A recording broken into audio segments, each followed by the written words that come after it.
Sebut Al Zaitun sesat, banyak ajaran nyeleneh, sentil pemerintah, MUI, dan Kemenak. Haleluya itu jangan dianggap milik Nasrani, milik umat Indonesia yang punya Tuhan. Itu sama dan bertahlil itu. Haleluya itu. Kalau nggak setuju silakan.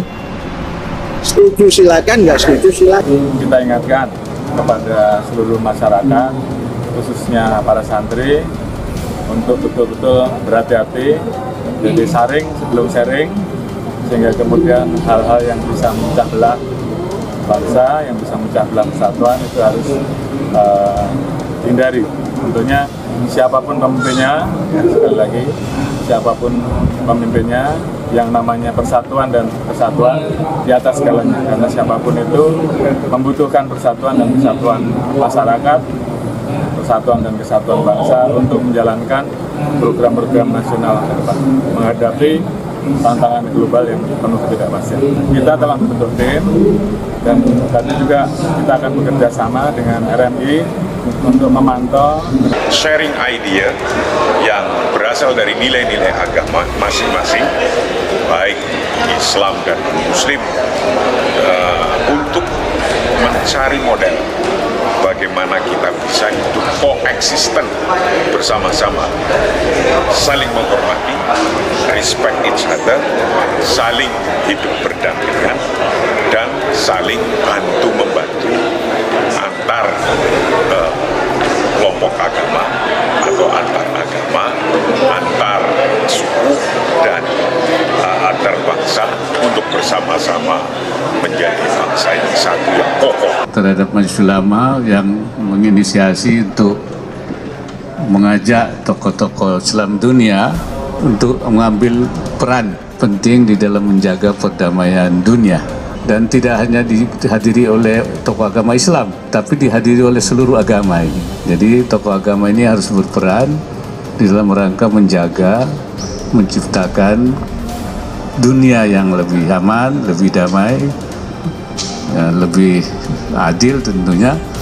Dan ini memang harus terus didengungkan, dibuat berbagai pertemuan-pertemuan, dan juga dalam rangka membangun toleransi. Kalau ada orang yang menyimpang dan keluar dari kodratnya, maka tugas kita adalah membantu mereka untuk kembali supaya bersikap dan berbuat sesuai dengan kodratnya.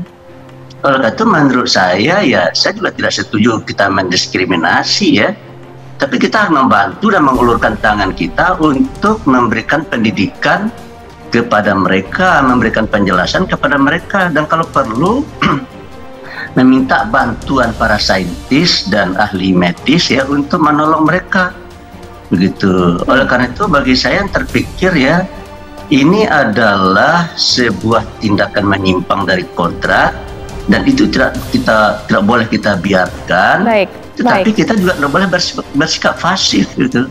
Kita harus membantu mereka ya, memberikan penjelasan-penjelasan kepada mereka, kemudian memberikan tindakan-tindakan medik kepada mereka, sehingga kita harapkan mereka akan pulih kembali gitu. Nah, tapi bahwa kita ini harus memiliki cara pandang yang humanis terhadap kelompok itu, iya, sehingga tidak terjadi diskriminasi, bahkan tidak terjadi stigma dan lain sebagainya.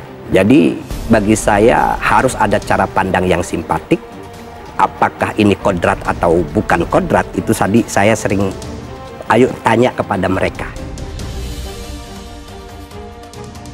Sejumlah ulama di tanah air telah mengemukakan pandangannya terhadap Pondok Pesantren Al Zaitun Indramayu serta Syekh Panji Gumilang sebagai pemimpinnya. Sebagian besar ulama mengungkapkan bahwa ajaran yang diterapkan Panji Gumilang di Ponpes Al Zaitun Indramayu telah menyimpang. Salah satu ulama di Indonesia yang menyebutkan bahwa Ponpes Al Zaitun Indramayu serta Panji Gumilang sesat adalah Ustadz Muharrar Khudori. Bahkan dengan keras Ustadz Muharrar Khudori siap membuktikan bahwa Ponpes Al Zaitun dan Panji Gumilang sesat. Menurut Ustadz Muharrar Khudori, dirinya sebenarnya tidak begitu paham dengan apa yang terjadi di Ponpes Al Zaitun Indramayu. karena Ustadz Muharrar Khudori mengenal Ponpes Al Zaitun Indramayu hanya dari media sosial saja. Terus terang saya paham dengan Ponpes Al Zaitun itu awalnya dari media sosial, jadi kami tidak melihat secara langsung. Kami juga tidak pernah bertemu dengan pimpinannya secara langsung, bahkan keberadaannya saja belum pernah melihat. Ungkapnya dikutip dari tayangan YouTube @harrypras Selasa 23 Mei 2023. Kendati belum pernah berkunjung ke Ponpes Al Zaitun Indramayu maupun berbincang-bincang langsung dengan Syekh Panji Gumilang, namun Ustadz Muharrar Khudori mengatakan bahwa ada seorang santri Ustadz Muharrar Khudori yang rumahnya berdekatan dengan Ponpes Al Zaitun Indramayu. Bahkan ada santri media sosial saya yang tadinya merupakan santri Ponpes Al Zaitun hijrah setelah mengetahui pesantren itu bermasalah, terangnya. Berdasarkan informasi dari mantan santri Ponpes Al Zaitun Indramayu, lanjut Ustadz Muharrar Khudori, bahwa di Ponpes Al Zaitun Indramayu tidak diwajibkan melaksanakan sholat. Adapun alasan tidak mewajibkan sholat dikarenakan Indonesia ini bukan negara Islam.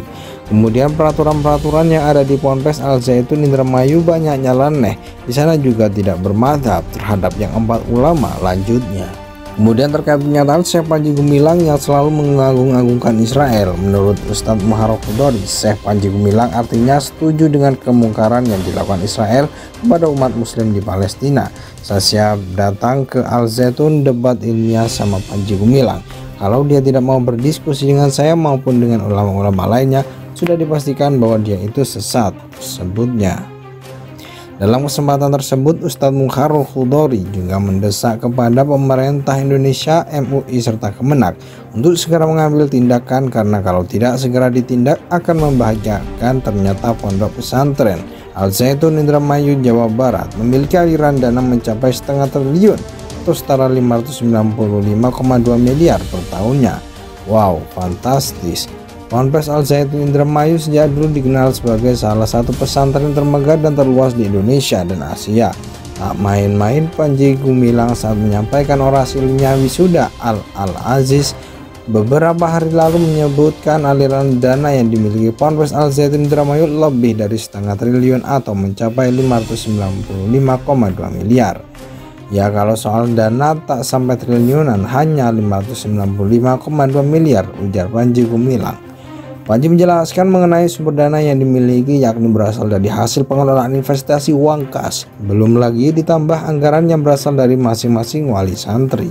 Di luar itu tidak ada sumber pemasukan atau pendanaan lainnya yang masuk ke Al Zaitun, timpal Panji. Ketahui Ponpes Al Zaitun saat ini tengah memproduksi 2 unit kapal berukuran besar yang memiliki bobot 600 gross ton.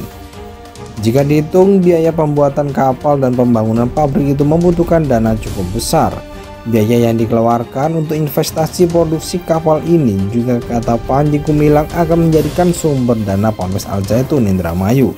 Jadi manajer harus bisa mengelola uang, bukan masalah menghabiskan uang.